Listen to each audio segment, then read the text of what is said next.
যুক্তরাষ্ট্রের Michigan অঙ্গরাজ্যে Wasim international রিয়েলিটির ইফতার মাহফিল অনুষ্ঠিত হয়েছে। গত রোববার ওয়ারেন শহরের অভিজাত রেস্টুরেন্টে কমিউনিটির বিপুল সংখ্যক মানুষের উপস্থিতিতে ইফতার মাহফিলটি সম্পন্ন হয়।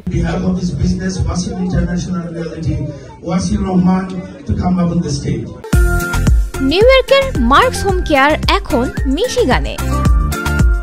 মিশিগানে আবাসন খাতে সুনাম অর্জন করা ওয়াসিম ইন্টারন্যাশনাল রিয়েলিটির ইফতারে কমিউনিটির বিভিন্ন শ্রেণী পেশার মানুষের পাশাপাশি উপস্থিত ছিলেন হ্যামট্রামেক্স সিটি অফিসিয়ালসরা।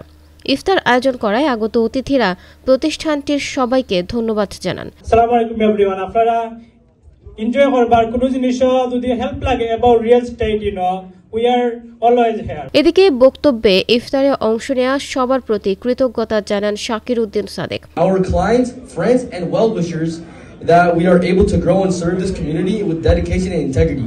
ইফতারে হ্যামট্রামেক্স সিটির কাউন্সিলম্যান, কমিউনিটির গণ্যমান্য ব্যক্তি, ব্যবসায়ী, সামাজিক ও রাজনৈতিক নেতৃবৃন্দ সহ নারী পুরুষ বাংলাদেশি আমেরিকান অংশ নেন।